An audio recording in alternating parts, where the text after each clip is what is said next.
Gente, boa noite a todos. A gente está começando aqui a aula, nossa primeira aula presencial online em tempo real sobre direito do trabalho.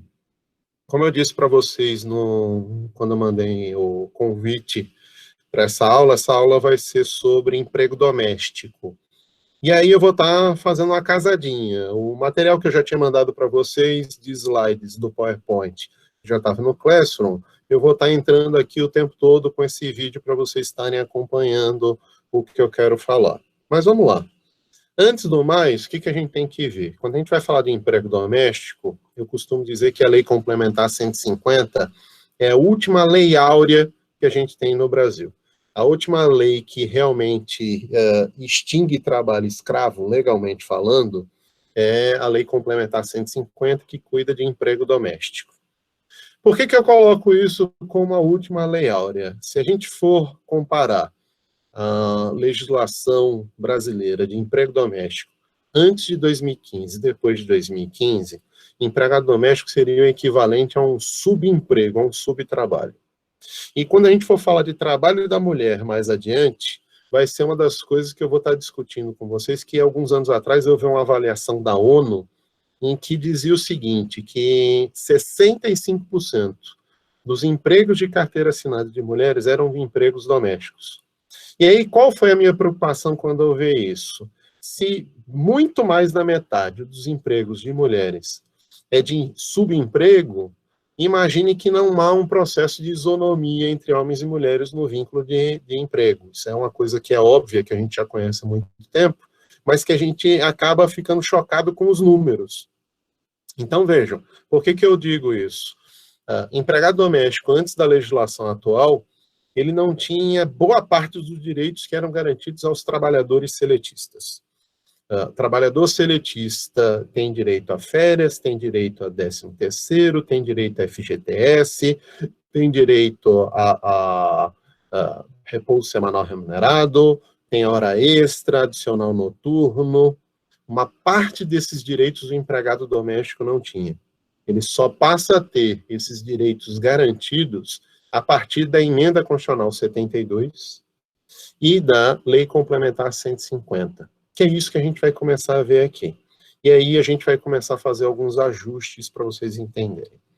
A gente já andou falando de emprego doméstico com vocês quando a gente foi falar de emprego com base na CLT.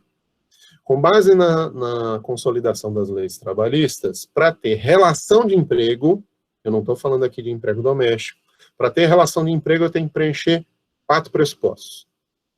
Prestação de serviço, remuneração, não eventualidade e subordinação hierárquica. Se eu tiver esses 4 pressupostos, eu tenho vínculo de emprego. Só que é diferente no vínculo de emprego doméstico por 2 motivos principais. O primeiro deles, a CLT coloca que não se aplica aos empregados domésticos a consolidação das leis trabalhistas e suas regras. E o segundo deles é, não se discute não eventualidade quando se fala de emprego doméstico. Se discute, quando se fala de emprego doméstico, na verdade, se discute a continuidade. E é isso que a gente vai começar a ver aqui. Então, vejam lá. Eu vou abrir aqui para vocês, no material, a Constituição Federal no que diz respeito a emprego doméstico. E aí, a gente vai estar vendo o seguinte. Vamos lá. Vou abrir para vocês, é que eu estou, antes de colocar para vocês, eu estou mexendo aqui no meu computador. Então, vamos lá.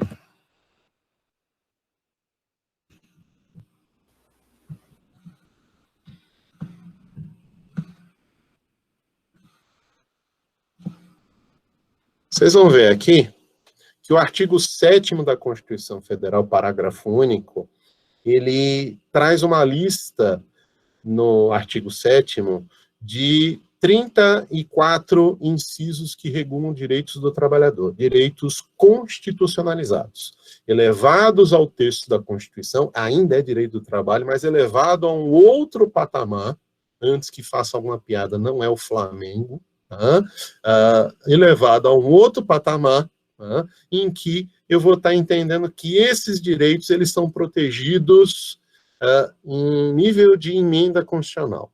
Se eu precisar alterá-los, eu preciso de uma emenda à Constituição.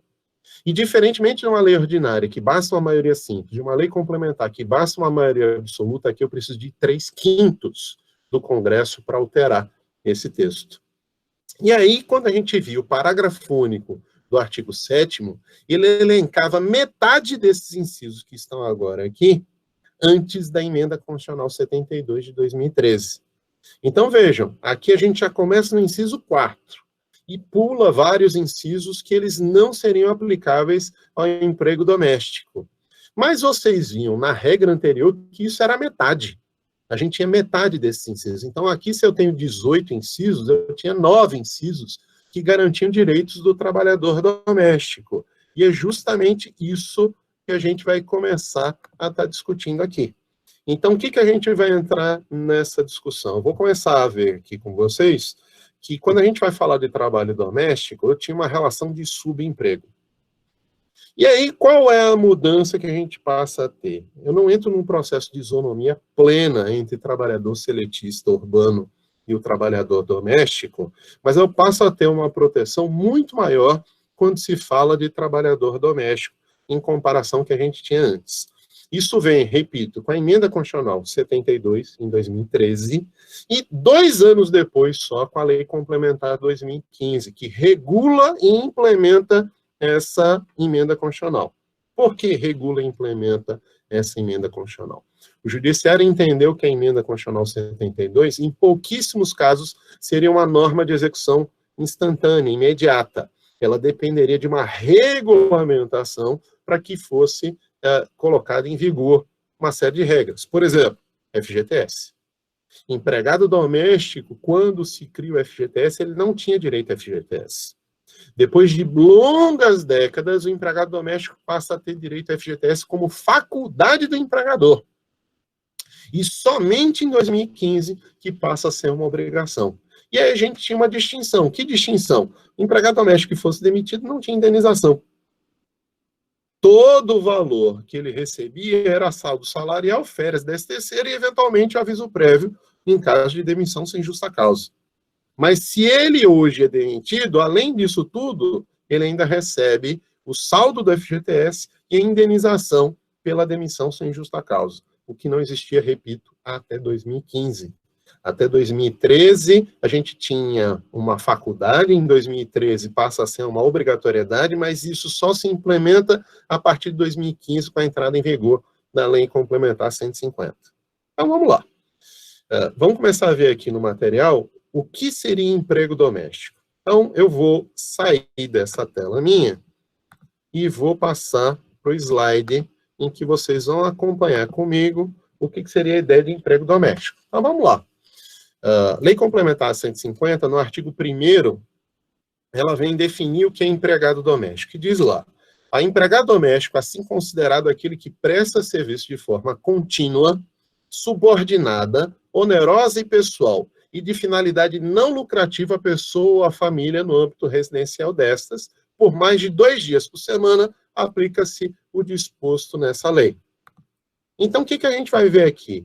Quando a gente vai falar de emprego doméstico, a gente vai ver que os 4 pressupostos da CLT, um vai ser diferente. Então, tem prestação de serviços? Tem. Tem subordinação? Tem. Tem remuneração? Tem. Não eventualidade não vai ter. O que a gente vai ter aqui é continuidade. E a lei do emprego doméstico antiga já falava em continuidade. Isso aqui não é nenhuma novidade da lei complementar. A novidade da lei complementar é ela regulamentar o que seria a continuidade. Por que eu digo isso?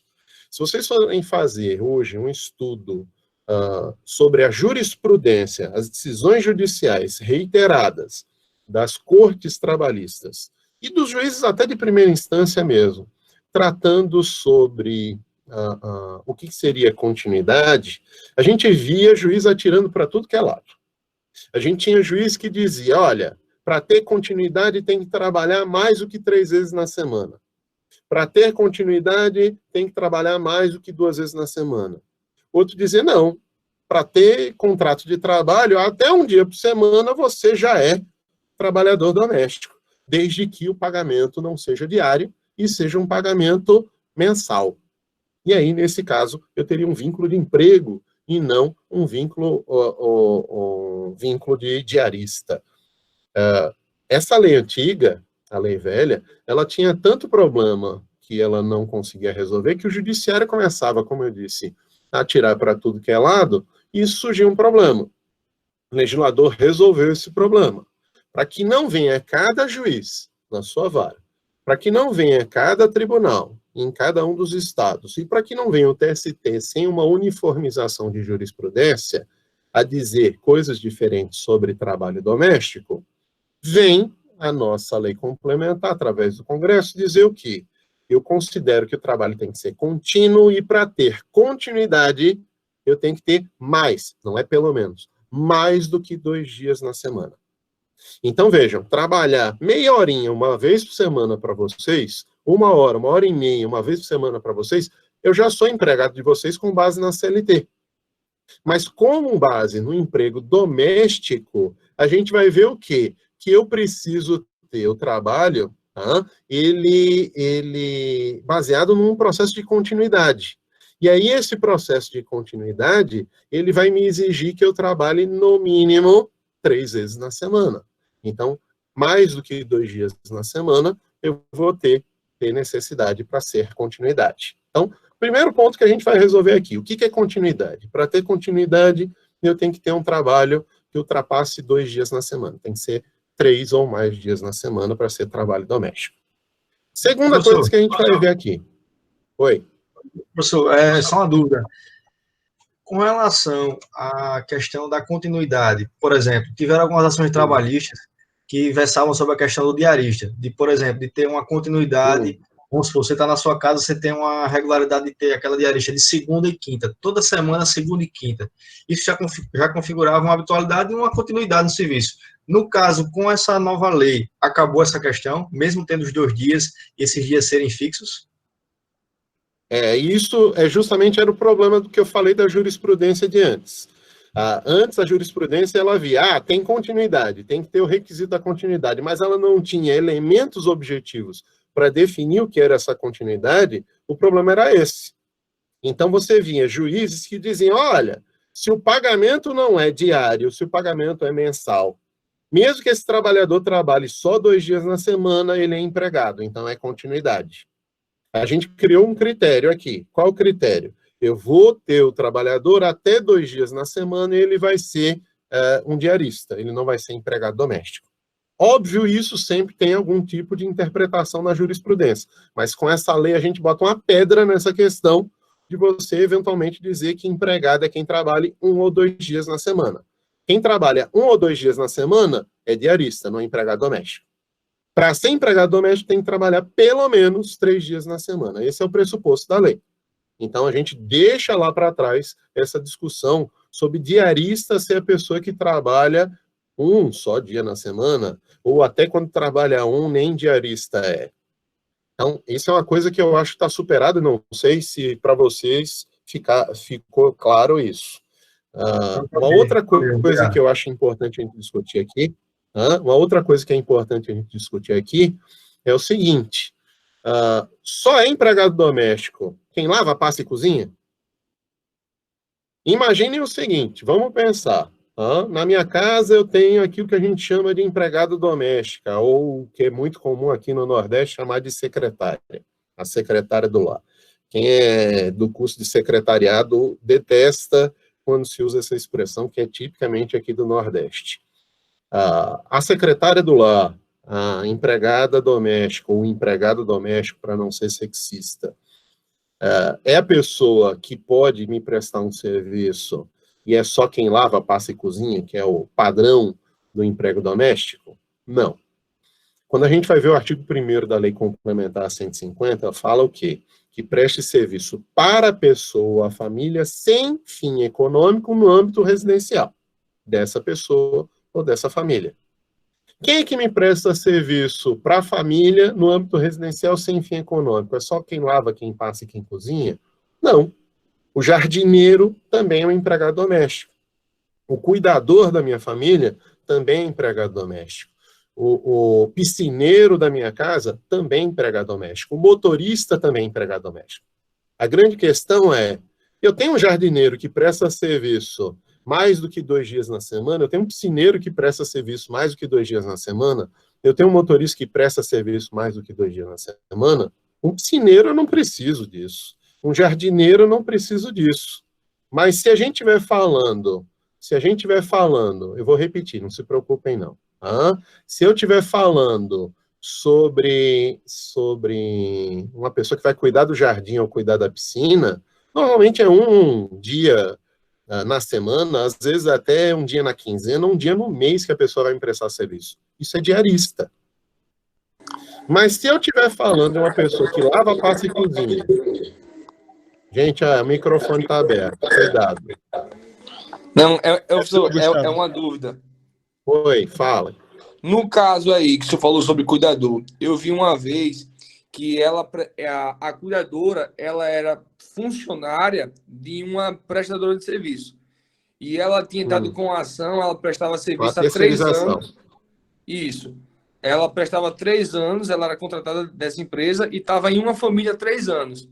E quando saiu dessa casa, também coincidiu com a rescisão da outra empresa. E ela tinha citado as duas partes no processo pedindo a rescisão.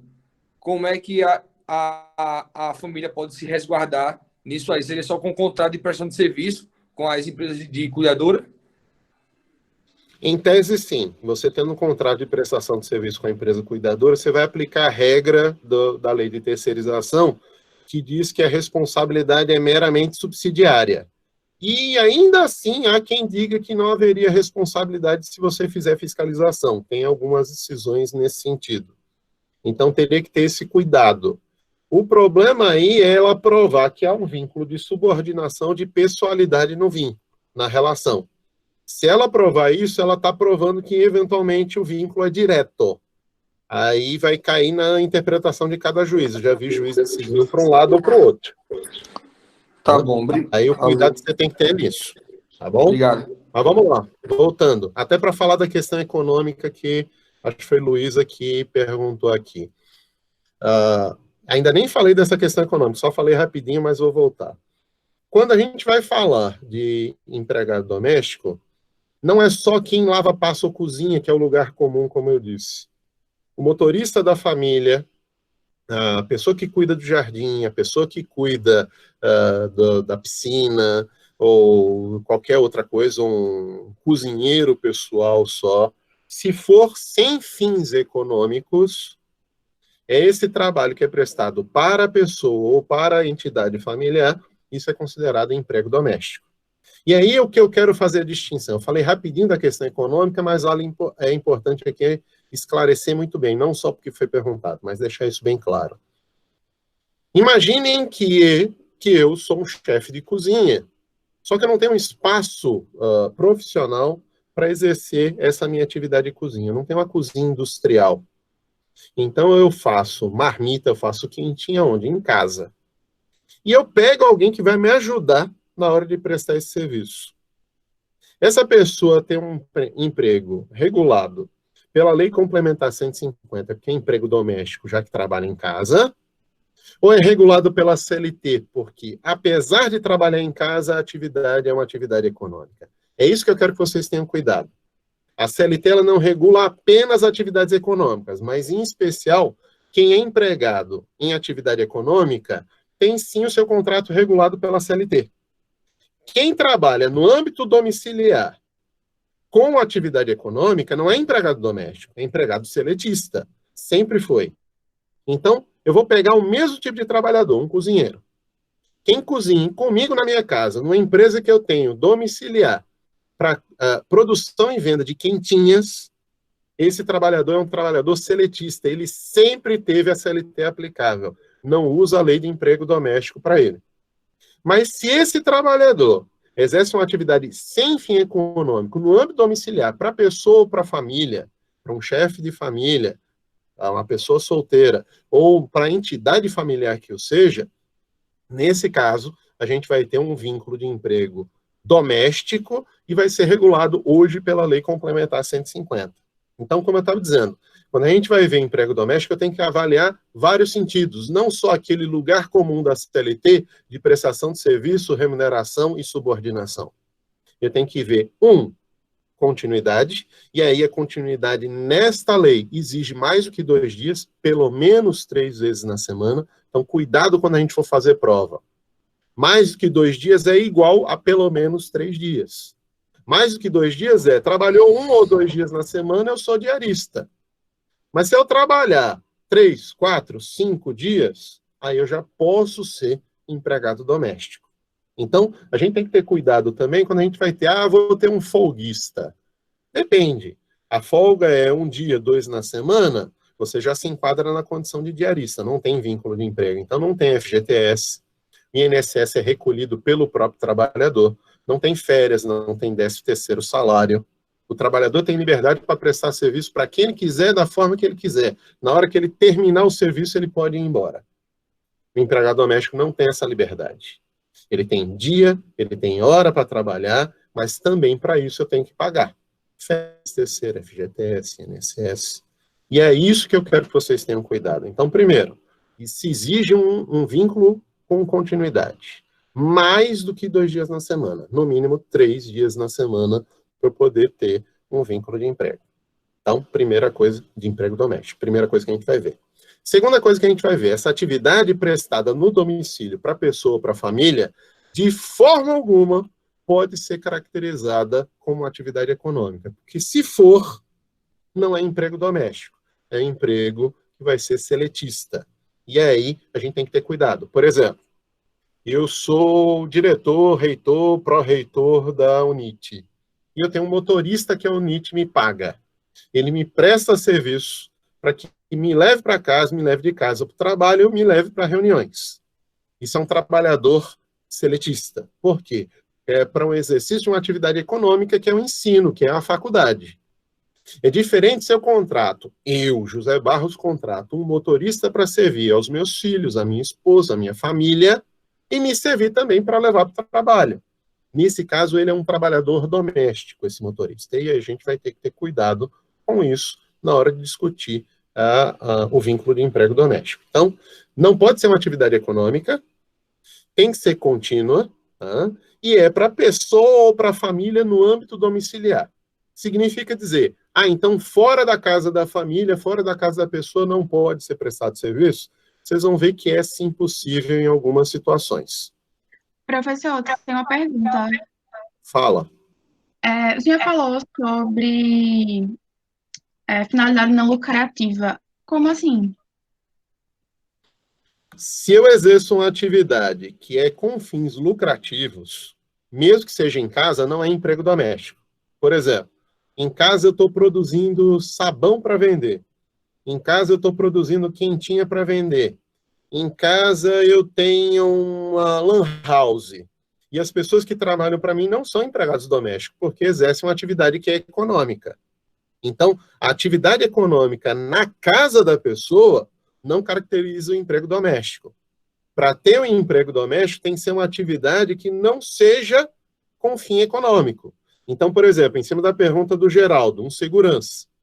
O motorista, no exemplo que eu citei, o cozinheiro para a minha família. São pessoas que prestam serviço para mim ou para a minha família. E essa pessoa não exerce uma atividade que tem a ver com a economia. Agora, vamos lá.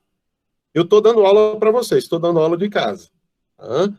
Eu vou ser considerado um trabalhador doméstico? Não, aqui é um home office. Eu estou prestando serviço da minha casa para uma atividade de fim econômico, que é a atividade da UNIT. Então, cuidado, não é porque você trabalha na casa da pessoa que necessariamente você vai ser um empregado doméstico. Talvez a sua atividade seja uma atividade com fim econômico e isso vai caracterizar um emprego seletista, não um emprego doméstico, como regulado pela Lei Complementar 150. Ô Barros. Fala. Esse exemplo que você deu do motorista, do reitor, me deixou um pouco confuso. Porque, um exemplo, pensando na parte prática, se ele leva para reuniões, leva para o trabalho, mas vamos supor que entre uma coisa e outra, ele também use para algo do lado pessoal, fazer uma feira, entre outras coisas ali da família. Há uma mistura, tem como isso atrapalhar para um processo? Não. Ou tem uma... Como é que acontece? Não tem. Aí eu vou te explicar por quê.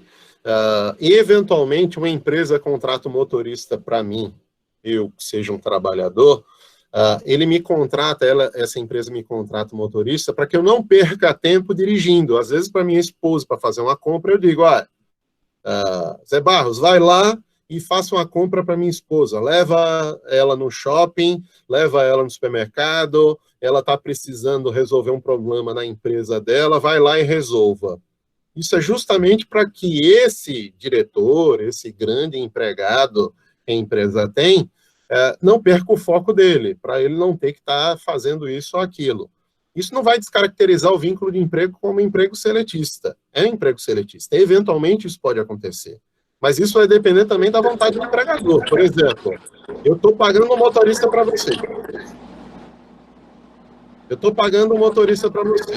Esse motorista que eu vou te pagar, eu vou dizer, é só para te trazer do trabalho, para te levar para casa ou para levar para a reunião.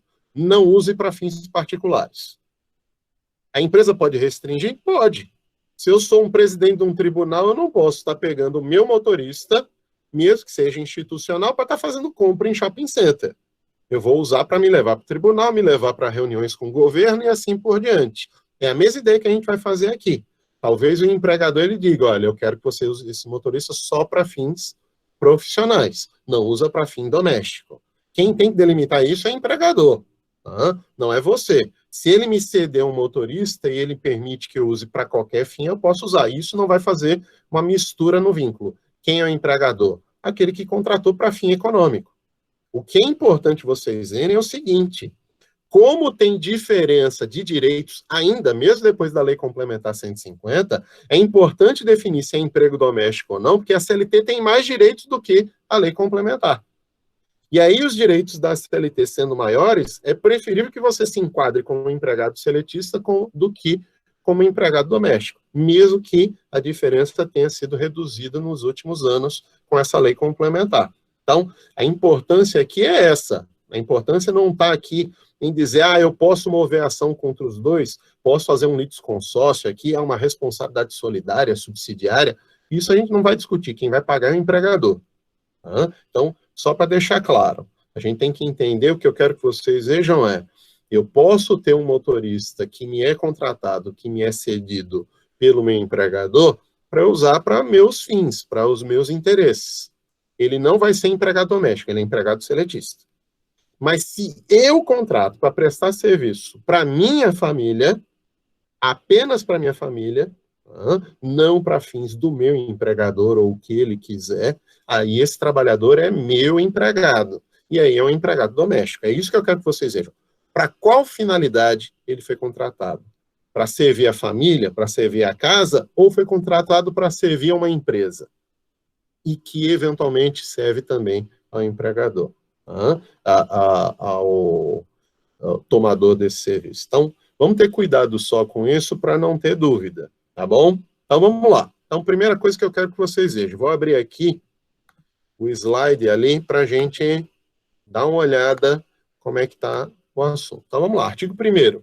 Empregado doméstico, assim considerado, aquele que presta serviço de forma contínua, subordinada, onerosa e pessoal, e de finalidade não lucrativa, para a pessoa da família no âmbito residencial dessas, por mais de 2 dias por semana, aplica-se o disposto nessa lei.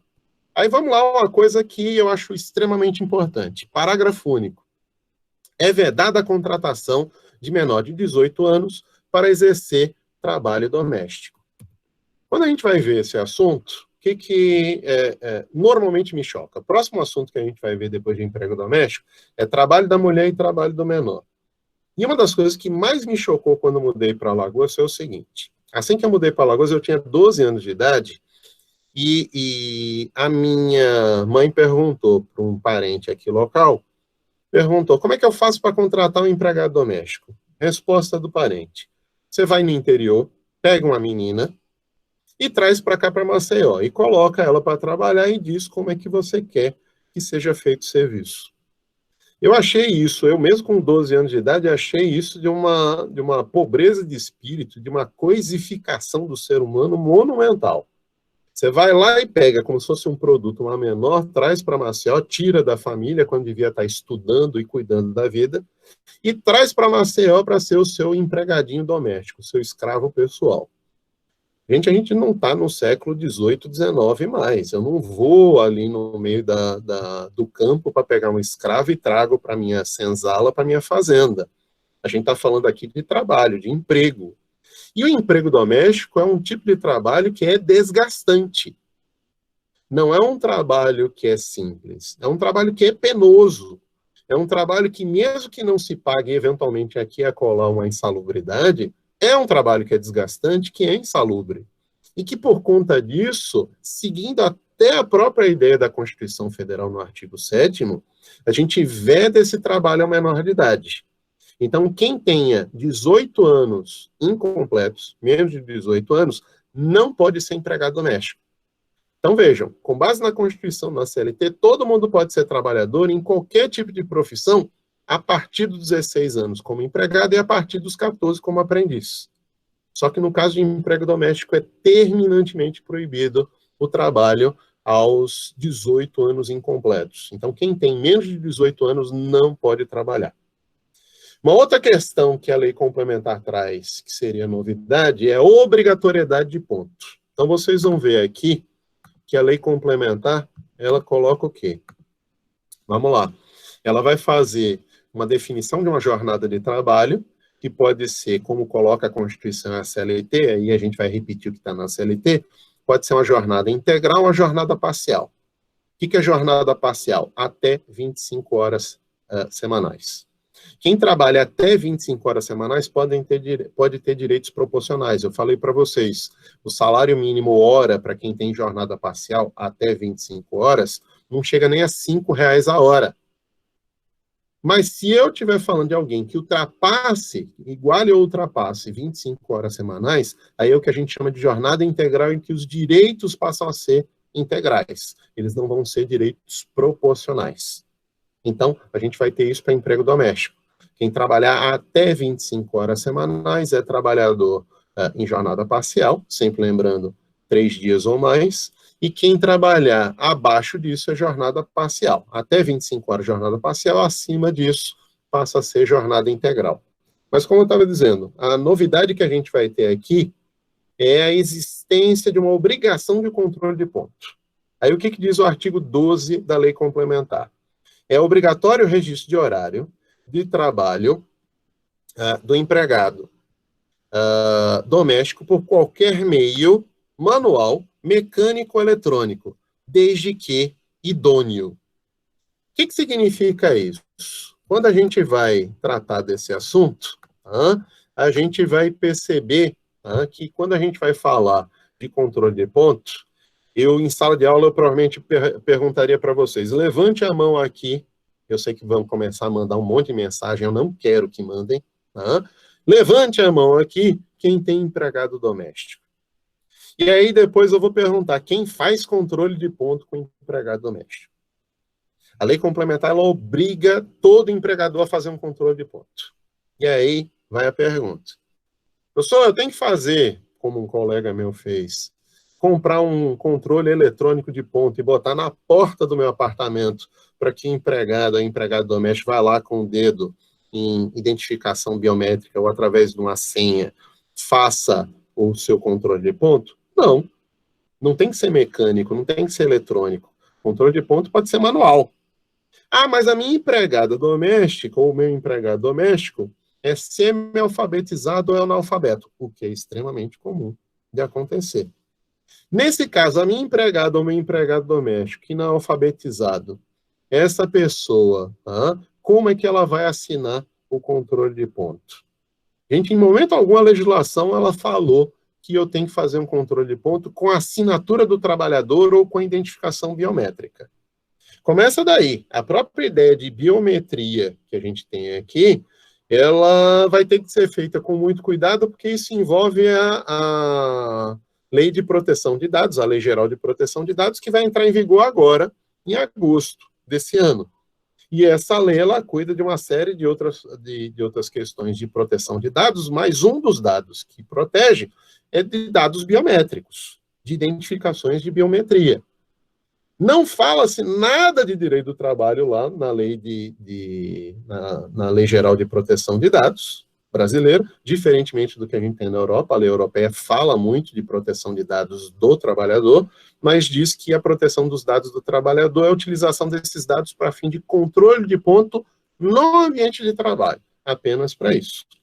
Aqui no Brasil a gente deixa tudo livre, não regula nada, mas pelo menos uma coisa a gente tem que ter cuidado. O controle de ponto tem que existir, mas não tem que ser obrigatoriamente controle de ponto assinado pelo trabalhador. Você tem empregados que muitas vezes são analfabetos ou semi-alfabetizados e que muitas vezes, até mesmo sendo alfabetizado, são analfabetos funcionais, não sabem nem interpretar um texto. Então, o que você mandar ele fazer, ele vai aceitar. Então, nesse caso, o que a gente tem? A gente pode fazer um controle de ponto, que é o próprio empregador controlando o ponto. Ele vai lá e identifica. Meu empregado, José Barros, entrou às 8 horas, saiu às 12, voltou às 13, saiu às 17. Ele vai lá e faz o controle de ponto, ele ajusta. E vocês vão dizer, mas numa axiologia dessa prova, o juiz vai levar isso em conta? Vai, desde que seja feito de forma correta. Por exemplo, o que é muito comum? E aí não é só emprego doméstico, qualquer tipo de emprego. O que é muito comum é o que a gente chama de controle ou jornada britânica de trabalho. Os britânicos são conhecidos por quê? Por serem pontuais. Então a gente faz uma brincadeira chamando de jornada ou controle britânico de trabalho, aquele indivíduo que chega todo dia às 8, sai todo dia às 12, volta todo dia às 14, sai todo dia às 18. Então é aquele ser humano que está lá carimbando, está fazendo lá o serviço dele carimbando, e ele está levantando a mão às 17h59, 58, 59 segundos, quando dá 18 horas, ele percebe que já terminou o horário de serviço, ele larga o carimbo e nem carimba o último papel que ele tem que carimbar, porque, na realidade, já terminou o serviço dele, ele não pode trabalhar além das 18 horas. A gente sabe que isso não é verdade. A própria CLT diz o quê? Que é uma tolerância de 5 minutos para mais ou para menos, podendo ser estendido mais 10 minutos, e é possível essa tolerância que vai ser desconsiderada. Então, na hora que eu chego, eu não cheguei às 8 todo dia. Tem um dia que eu chego às 8 horas, tem um dia que eu chego às 7h58, tem um dia que eu vou chegar às 8h03. E esse horário que tem que ser anotado, o horário exato que a pessoa chega e o horário exato que a pessoa deixa o trabalho. Se eu faço isso, eu passo a ter um controle de ponto idôneo. Então, o que a lei exige não é um controle de ponto por biometria, eletrônico, mecânico, nem nada. E muito menos a assinatura do trabalhador. É obrigatório ter o controle de ponto. E que esse controle tem que ser idôneo. Ou seja, não vou ser o empregador que depois que eu recebo a notificação de uma reclamação trabalhista, vou lá e preencho um caderno inteiro, e entrego com as folhas lisinhas, branquinhas, sem nenhum amassado na folha, e entrego para o juiz dizendo, está aqui o meu controle de ponto. Está aqui a prova que o trabalhador ou trabalhadora não teve hora adicional. Nesse caso, o que a gente vai ter? A gente vai ter uma prova que não é idônea. A prova para ser idônea, o que seria comum? Um papel de 5 anos atrás, um papel está amassado, está amarelado. A prova para ser idônea não vai ter uma jornada britânica de trabalho em que o indivíduo chega todo dia às 8, sai todo dia às 18. Um dia ele vai chegar às 8h05, um dia ele vai chegar às 7h55, e tudo isso é a mesma coisa de que 8 horas. Então, é bom que se tenha cuidado que a lei exige o quê? Um controle de ponto. A gente passa a ter uma obrigação de controle de ponto. E aí o cuidado que eu quero que vocês tenham. A Justiça do Trabalho normalmente faz o quê? Inverte o ônus da prova, quando a prova é muito difícil para o empregado, que ele está alegando a Constituição do direito, inverte o ônus da prova para que o empregador prove que aquilo não existe. Então, a gente já tinha falado isso no começo, quando a gente falou de princípios, que eu disse que a CLT, através da reforma trabalhista, passou a ter uma regra que foi a seguinte: se for constituição de direito, a prova cabe ao reclamante. Mas se for uma extinção ou modificação do direito, a prova vai caber ao reclamado, ao empregador. Mas, no mesmo artigo, o que diz a CLT? Que eu posso inverter o ônus da prova desde que o juiz verifique que a prova é muito difícil para um lado e mais fácil para o outro realizar. E o juiz, desde que fundamentadamente, pode inverter o ônus da prova, dando ampla defesa e contraditório para o empregador. O que a justiça faz na prática? Aí vamos fugir do emprego doméstico e vamos para a CLT. Todo empregador, até recentemente, era obrigado a ter um controle de pontos se tivesse 10 ou mais empregados. E agora passou a ser 20 esse número. Então, se eu tiver a obrigatoriedade de ter controle de ponto, o que a justiça faz na prática? Ela inverte o ônus e diz: você, empregador, vai ter que trazer o controle de ponto para provar que as alegações da inicial não são verdadeiras. O que é o meu medo de interpretação da justiça a partir desse artigo? Que o judiciário determine que o empregador doméstico tenha uma inversão na prova e que ele tenha que trazer a comprovação desse controle de ponto. Por que eu digo isso? Porque é impossível se fazer prova de jornada de trabalho dentro da casa de alguém. Nem da parte do empregado, nem da parte do empregador. Por quê? Da parte do empregado, quem vai servir de testemunha para ele? Está de fora da casa. Provavelmente quem está dentro da casa ou é família ou outro trabalhador, e dificilmente vai testemunhar contra o empregador. Fora de casa, quem vai poder testemunhar? Quem vai poder testemunhar é quem está vendo a pessoa entrando e saindo da casa. Mas será que vai ter a prova do que acontece, de quando começa o serviço lá dentro? Isso fica difícil. Para quem é empregador, como é que ele vai provar? Eu vou ter uma dificuldade de prova. Por quê? Porque todo mundo que é testemunha ou é o meu subalterno, ou então é minha família, e não vai poder testemunhar para mim. Então, é necessário, sim, que se faça o controle de pontos. E aí, o risco é, com a lei me obrigando a fazer o controle de pontos, a justiça determinar a inversão do ônus da prova para que o empregador doméstico tenha que trazer esse controle. E aí é que a gente tem que ter cuidado, por quê? Porque o empregador doméstico não se aplica a CLT empregado doméstico, porque o vínculo do emprego doméstico não tem o mesmo nível de rigidez do vínculo de emprego seletista. E é a ideia que a gente tem que ter com o empregador doméstico também. Empregador doméstico é um indivíduo que nem sempre tem os cuidados com os documentos como tem uma empresa. Uma empresa tem um contador, uma empresa tem um advogado que fica no pé daquele tomador do serviço para que ele faça tudo dentro da lei, dentro das regras contábeis. Será que eu tenho a mesma coisa dentro de casa? Será que vocês, quando pegam um papel de cartão de crédito, uma cobrança, uma multa, vocês guardam esse papel com a prova futura de algo que venha servir para vocês? É bom que a gente tenha cuidado dentro disso. E há, sim, como foi perguntado aí, um risco da má-fé do empregado, dele alegar uma jornada de trabalho que, na verdade, não existe. Daí o fato de eu estar dizendo aqui para vocês, é importante que se faça o controle de pontos. Aí o meu medo é importante que se faça o controle, ele é obrigatório, o medo é a justiça inverter o ônus, porque a prova é mais fácil para o empregador do que seria para o empregado. Então, a gente tem que ter muito cuidado dentro disso, porque é, assim, uma obrigatoriedade desse controle de ponto. E aí a gente não vai ter um número de empregados como eu tenho na CLT. Então, antes 10, hoje 20, hoje com um só, você já teria essa obrigação. Então, vamos lá.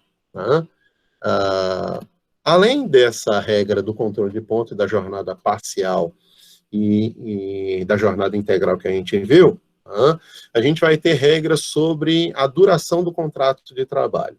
Nesse caso aqui, eu não vou despender muito tempo com vocês, porque a regra é igualzinha o que a gente viu nos slides anteriores sobre duração do contrato de trabalho na CLT. A gente tem a mesma regra, o contrato de trabalho pode ser de até 2 anos, que não pode passar dos 2 anos, incluindo uma única prorrogação, e se for um contrato de experiência, o contrato é de 90 dias, podendo ter uma prorrogação desde que não ultrapasse os 90 dias. Então, para lembrar do assunto passado e só fazer um ajuste fino aqui, o contrato a termo seria um contrato que vai ser de até 2 anos, contendo já dentro desse prazo máximo de 2 anos, essa única prorrogação. Se eu tiver mais de uma prorrogação ou passar de 2 anos, um dia que seja, o contrato vira de prazo indeterminado. E o contrato de experiência é aquele contrato de até 90 dias, que eu vou poder ter uma prorrogação. Repetindo, não pode ultrapassar os 90 dias e não pode ultrapassar uma prorrogação. Então, se eu tiver 45 mais 45, está atendida a regra da lei. Eu tenho os 90 dias e eu tenho uma única prorrogação. Mas se eu tiver 60 dias mais 60 dias, mesmo que eu tenha uma única prorrogação, eu ultrapassei os 90 dias. Se eu tiver 30 mais 30 mais 30, mesmo que eu tenha os 90 dias, que é o máximo, eu passei uma prorrogação, porque eu fiz duas. E aí, o contrato, nestas hipóteses, vira um contrato de prazo indeterminado. Essa regra é a mesma que a gente vai ver dentro da CLT, do que a gente já tinha estudado. Mas, além dessa ideia, é bom que a gente veja o quê? A gente vai ter uma regra de jornada de trabalho, que é igual na CLT, mas, em especial, vai ser igual ao surgimento de uma coisa que não existia até então, do trabalho noturno. Aí deixa eu explicar aqui para vocês o assunto. Quando a gente vai falar de trabalho noturno, e aí vocês vão ver comigo na segunda unidade só esse assunto, vocês vão ver que trabalho noturno é um trabalho extremamente desgastante, penoso para o trabalhador. Por que isso? Primeiro, o trabalho noturno é um trabalho que é desgastante, porque o período da noite, para qualquer ser vivo, incluindo o ser humano, e principalmente o ser humano, o trabalho noturno é um trabalho que ele acaba tirando de você o momento ideal para você descansar. Não sei se vocês viram estudos recentes sobre saúde, hoje a gente só fala disso por conta do tal do Covid-19, mas uma das coisas que envolve imunidade, qualidade da imunidade, qualidade de vida, corpo da pessoa, mente da pessoa, ela tem um descanso no período que seja noturno. O que eu quero dizer com isso? Não sei se vocês prestaram atenção nesse efeito nas cidades, nas grandes cidades em especial. Com o surgimento de lâmpadas de LED, pelo fato delas gastarem menos e iluminar mais, as cidades estão mais iluminadas. E isso está tendo um efeito no corpo humano que estão chamando de poluição luminosa. A gente tem poluição sonora, tem poluição de detritos no meio ambiente, a gente já ouviu falar disso tudo, mas poluição luminosa tem pouca gente que já ouviu falar. E por que acontece essa poluição luminosa? Por que se fala dela? A maioria dos seres vivos, quando começa o período noturno, o corpo começa a se adaptar para criar um hormônio que gera para você uma saciedade, um descanso no seu corpo. E isso vai ter um efeito em qualidade de vida, vai ter um efeito em saúde, vai ter um efeito em várias áreas. Por exemplo, aqui é marombeiro, já deve ter ouvido falar de um personal trainer ou de um nutricionista, que você precisa dormir muito bem para ter um rendimento físico melhorado. Se você não dorme bem, você não gera uma melanina no teu corpo, a melanina ou melatonina, agora não me lembro qual é o remédio, qual é o hormônio, e simplesmente você não gerando melatonina, simplesmente você não gerando isso, você vai ter um efeito reverso na hora de você fazer o exercício, você não vai ter a mesma qualidade. Isso não é só para quem faz exercício, isso é para todo mundo.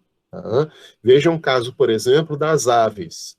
Antigamente, há 30, 40, 50 anos atrás, os animais, para crescerem e serem abatidos, você dava muito hormônio para esse animal, então você misturava na alimentação. Hoje eles pararam de fazer isso. Hoje o que eles fazem? Eles apagam e acendem a luz 3, 4 vezes durante o dia para o animal entender que é dia e noite, formar esse hormônio e comer a cada vez que se ilumina. Isso gera um estresse no animal, porque ele cresce rápido demais, mas gera um estresse a ponto de que galinhas quebram as pernas porque não sustentam o próprio peso, porque elas crescem mais do que normal num tempo rápido demais. Você imagina isso com o ser humano, ele não tendo descanso. Então, o período noturno sempre foi um período que a gente precisou ter uma série de cuidados, e a CLT tem essa preocupação, fazendo o quê? Trabalhador que num determinado horário, que a gente chama de horário noturno, ele vem a trabalhar, ele tem que receber um adicional para isso. Mas o que é horário noturno? Qual seria esse horário? Qual seria esse período? E qual seria o percentual? Isso vai variar conforme o tipo de trabalhador. Se vocês forem ver dentro da CLT ou dentro da Lei de Trabalho Rural, você tem diferenças de horário e diferença de percentual. Um fala 25% e que o horário noturno vai das 10 da noite até as 5 da manhã. O outro vai colocar um percentual de 20%, mas vai variar das 8 até as 4 da manhã ou das 9 até as 5 da manhã. Mas isso é para trabalho rural e para trabalho urbano seletista. Quando a gente vai falar de trabalho doméstico, a gente vai chegar muito próximo da CLT, mas não vai igualar. Quais vão ser as regras? Primeira delas, quem trabalha em horário noturno tem que receber um adicional. Mas qual é o horário noturno? Das 22 horas até as 5 horas da manhã. Então, das 10 da noite até as 5 horas da manhã, quem entrar eventualmente nesse horário vai receber, proporcionalmente ao período da entrada, vai receber um adicional de 20% sobre a sua remuneração. Então, em cima do meu salário base, eu vou acrescentar 20% do que entrar das 10 da noite até as 5 da manhã. Então, primeira coisa que vocês vão ver, o horário noturno é das 10 da noite, 22 horas até as 5 horas da manhã.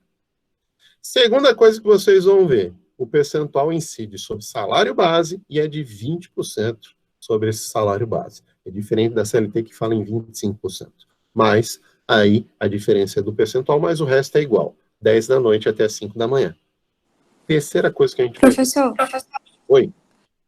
Rapidinho, se, por exemplo, o empregado doméstico dorme na casa da pessoa e aí, nesse tempo de horário noturno, ele está descansando, isso daí se enquadraria como adicional? Não. Por isso que é importante o controle de ponto. Você só receberia o adicional noturno se você trabalhar durante a noite. Por exemplo, eu sou uma empregada, um empregado, que seja uma babá de uma criança.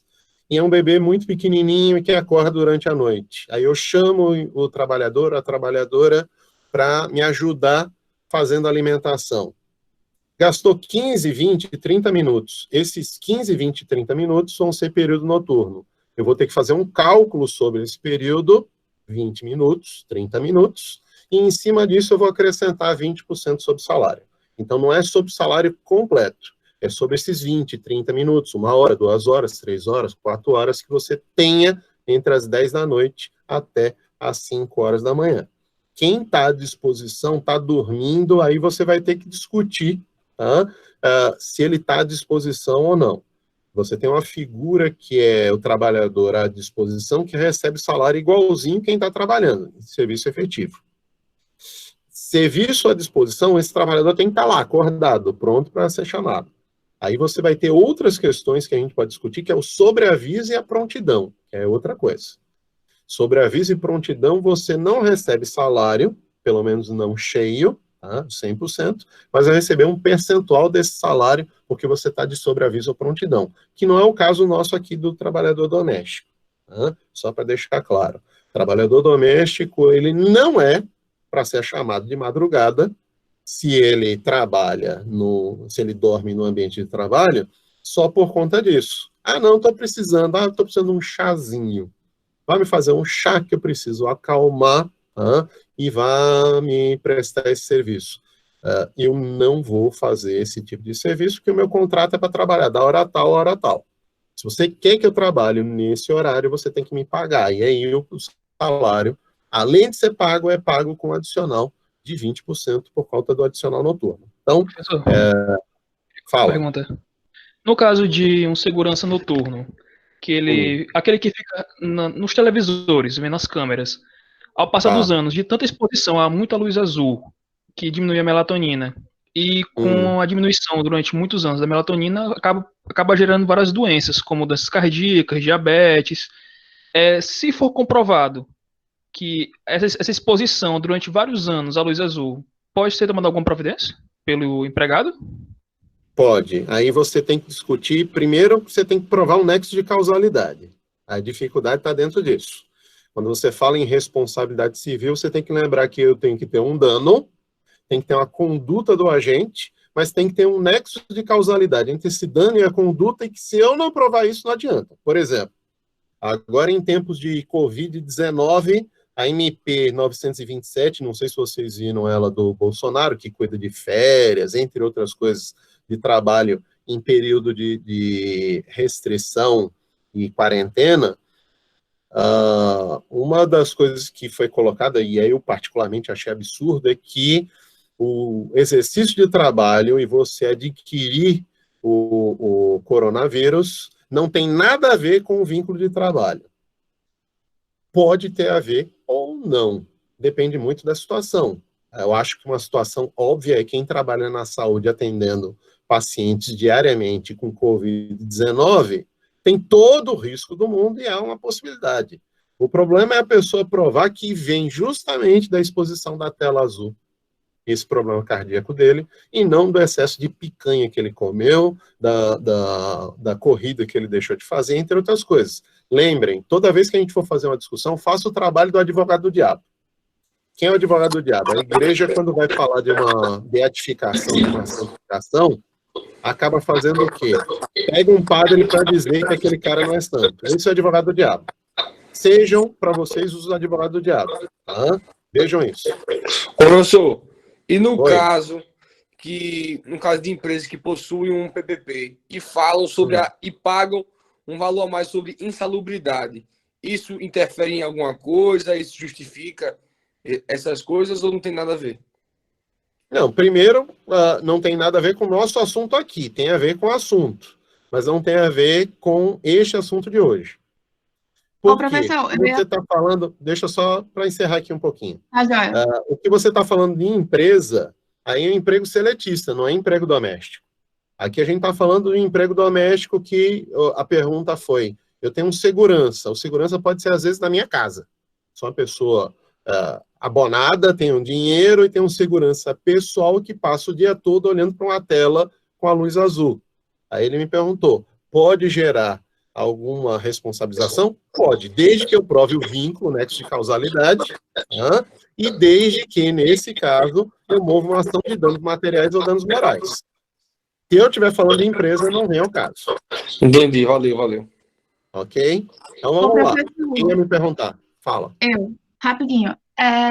Tinham perguntado sobre o caso dessa luz e tal. Eu ia perguntar justamente sobre a insalubridade. Trabalhador doméstico também tem direito, né? E aí, no caso, eu poderia atribuir nesse caso pelo fato de que a longo prazo pode fazer um prejuízo à saúde dele, né?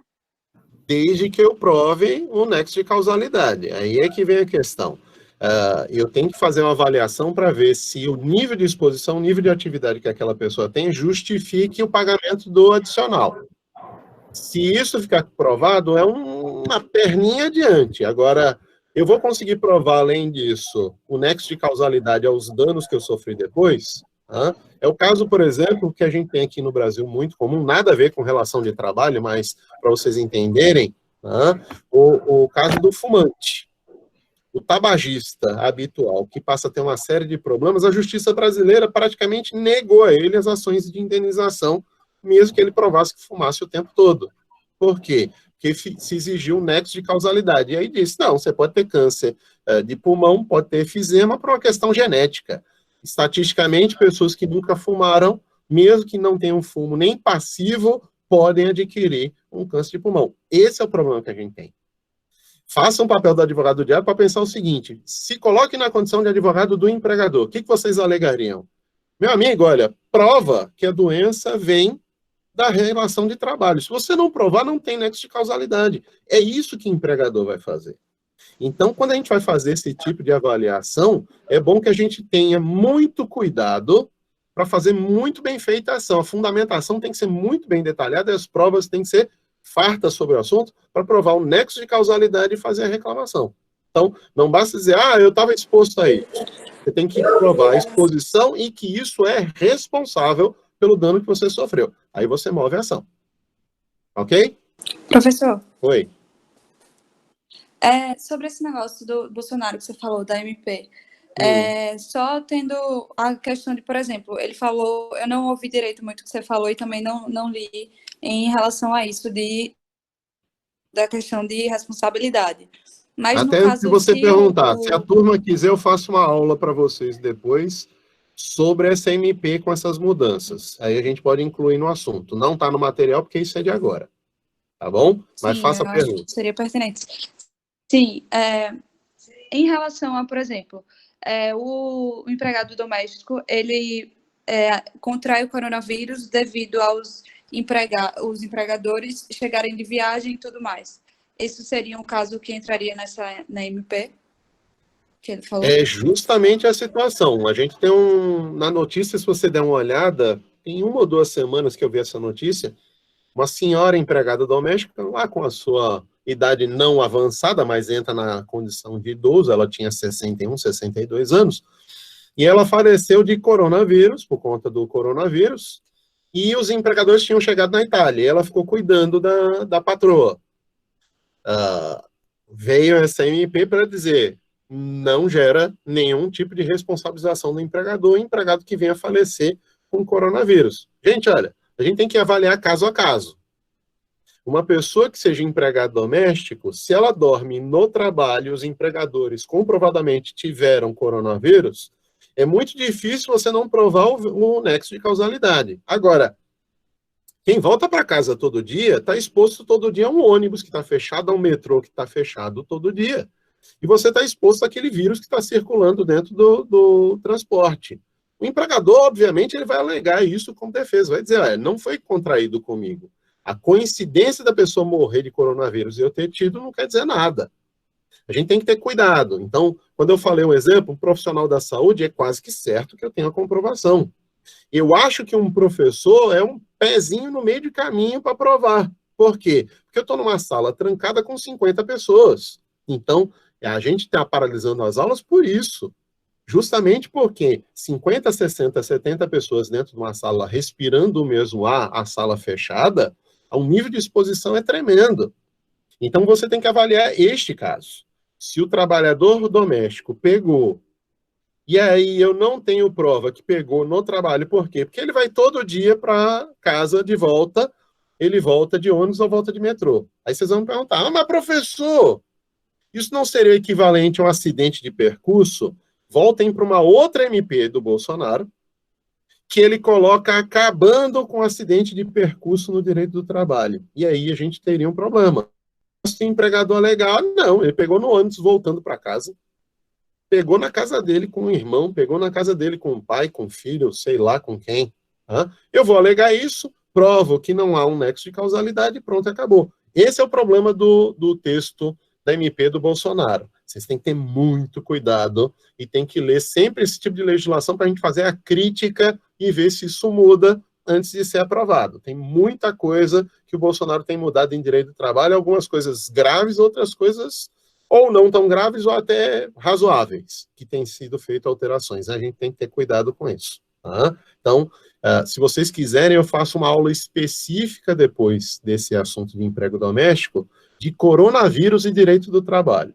Se vocês quiserem, a gente faz isso. Tá? Mas aí fica para depois desse assunto terminado. Eu acho que deve usar a aula de hoje, a próxima aula, para a gente estar vendo isso. Estou vendo aqui que todo mundo está querendo, aí a gente confirma. Tá bom? Então, vamos lá. Então, voltando. Quando a gente vai falar de adicional noturno, o que é interessante a gente ver aqui? Tem que ser das 10 da noite até as 5 da manhã. Tem que ter um adicional de 20% proporcionalmente a esse período do trabalhador dentro desse horário. Mas, basicamente, uma outra coisa, e isso eu não falei com vocês, estava respondendo as perguntas, o horário das 10 da noite até as 5 da manhã é um horário que eu chamo de hora ficta de trabalho. Preste atenção no que eu vou falar. Quantos minutos tem uma hora? Vocês vão responder, tem 60 minutos. No direito do trabalho não é assim que funciona. Eu já brinquei com vocês dizendo, olha, 10% de 100 mil dá 10 mil, mas 10% de zero não dá zero, dá 1.045. Por quê? Porque ninguém pode receber menos do que o salário mínimo. Mas se eu estiver falando de uma hora das 5 da manhã até as 10 da noite, ela tem 60 minutos, porque é o horário que a gente chama de diurno. Mas no horário noturno, a hora noturna das 10 da noite até as 5 horas da manhã, não tem 60 minutos. Tem 52 minutos e 30 segundos. Vocês vão me perguntar, por que essa ficção do direito do trabalho? Justamente pelo fato dessa hora ser mais penosa ao trabalhador, a gente faz o quê? A gente pega esse horário, tá, e reduz para que esse período que seja das 10 da noite até as 5 horas da manhã, que em tese são 7 horas, ele se converta em praticamente 8 horas de trabalho. Se você reduz a cada 60 minutos, a cada hora, você reduz 7 minutos e 30 segundos, ou seja, cada hora vai ter 52 minutos e 30 segundos, é o término de 7 horas, você vai ter, na verdade, não 7, mas praticamente 8 horas de jornada de trabalho. Então, a gente faz essa ficção para dizer o seguinte, por exemplo, se eu tive 60 minutos antes das 10 da noite, eu tenho uma hora extra. E essa hora extra vai incidir 50%. Mas no período noturno, além de você receber os 20% sobre o período noturno, se você teve hora extra no período noturno, a hora não vai precisar esperar 60 minutos para ter hora, você vai esperar 52 minutos e 30 segundos. Se você quiser ter meia hora extra, você não vai ter 30 minutos. Você vai fazer o cálculo de metade de 52 minutos e 30 segundos. Vai dar aí 26 minutos e quebrados. Então, a gente tem que entender aqui que, mais uma vez, a gente modifica como é que funciona esse padrão dessa jornada de trabalho. Então, eu quero que vocês tenham cuidado dentro disso aqui, quando a gente vai falar de horário noturno. Então, vamos voltar lá para o slide para vocês verem aqui. Então, vamos lá. Considera-se noturno, para os efeitos dessa lei, o trabalho executado entre 10 da noite de um dia e 5 horas do dia seguinte. A hora, ao invés de 60 minutos, a hora de trabalho noturno terá duração de 52 minutos e 30 segundos. E a remuneração do trabalho noturno, integralmente ou proporcionalmente, isso vai depender do quanto você trabalha em período noturno, vai ser de, no mínimo, 20% sobre o valor da hora diurna. Então, vou pegar o valor da hora diurna e vou aplicar a hora noturna. Em 60 minutos, eu recebo, vamos lá, R$50 a hora. Esse empregado é até bem remunerado. R$50 a hora. Só que, de noite, no período noturno, em 52 minutos e 30 segundos, eu vou pegar esses R$50 e acrescentar mais 20% para você ter essa hora noturna trabalhada. Então, a gente tem que ter muito cuidado dentro disso. Para a gente fechar essa aula aqui e eu fazer a chamada de vocês, eu quero falar de um outro assunto que a gente tem que ter cuidado, que são os intervalos. Eu não vou falar de todos os intervalos, eu vou falar só de intervalo de intrajornada. A interjornada vai ser o assunto que a gente vai começar a ver amanhã. Por quê? Porque a intrajornada já é um assunto que tem muita discussão no que a gente vai ver aqui. Então, para a gente começar a fazer essa discussão, vamos voltar aqui para o vídeo, o que a gente vai perceber? Vou falar o que é a CLT, a intrajornada, para todo trabalhador seletista, para depois a gente ver como é que funciona o doméstico. Dentro da CLT, como é que funciona o trabalho de intrajornada? Intrajornada é o descanso que eu tenho no meio da jornada. Então, se eu tenho 8 horas de trabalho, quanto eu vou descansar no meio da jornada? A CLT coloca no mínimo uma, no máximo 2 horas de intrajornada de descanso. É o que a gente chama vulgarmente de horário de almoço. Então, trabalho das 8 às 12, das 14 até às 18 horas. Eu tenho um horário de 2 horas de intrajornada. Esse horário pode ser de 1 hora. E, eventualmente, por acordo com o trabalhador, depois da reforma trabalhista, pode ser reduzido para 30 minutos. Eu já tinha falado isso com vocês quando eu falei do artigo 600 e alguma coisa, não me lembro agora o número do artigo, que permite que o negociado, em acordos e convenções coletivas, superem o legislado. E aí eu posso ajustar com os trabalhadores a redução da intrajornada de 1, 2 horas para apenas 30 minutos. Vocês devem se recordar que eu cheguei até falar com vocês, olha, eu aqui em Maceió eu quero ter as minhas 2 horas de descanso para poder almoçar e jantar com a minha família. Mas se eu morasse em São Paulo, 2 horas não daria nem para chegar em casa. Eu iria querer o quê? Meia hora apenas, porque eu almoço no trabalho e saio 1h30 mais cedo para poder chegar em casa mais cedo e estar mais cedo com a minha família. Eu posso ter isso com um trabalhador doméstico? Posso. A regra geral é que o trabalhador doméstico vai ter uma intrajornada igualzinha ao seletista, de 1 até 2 horas, podendo ser reduzido por acordo com o trabalhador para 30 minutos. Essa é a regra geral que a gente vai ter. Só que o trabalhador que durma no trabalho vai ter uma regra diferente. E aí a gente vai ver aqui para vocês. Eu posso ter um período que vai de 1 hora até 4 horas. Então, vamos lá. Vamos lá.